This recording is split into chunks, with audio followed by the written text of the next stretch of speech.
Hello viewers and welcome to Review Information. In this video I will show you how to snooze suggested posts in your Instagram feed. Subscribe to my channel and hit the bell icon to get notified any updates.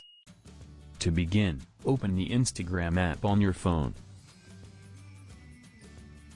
Now go to your profile from the bottom right corner. Then tap the three lines from the top right corner. A menu will appear from the bottom. Select Settings and Privacy. Swipe up to go down. And go to Suggested Content.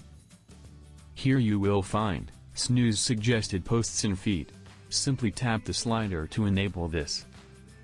From now on, suggested posts will be hidden in your feed for 30 more days. So in this way, you can snooze suggested posts in your Instagram feed. Thank you for watching.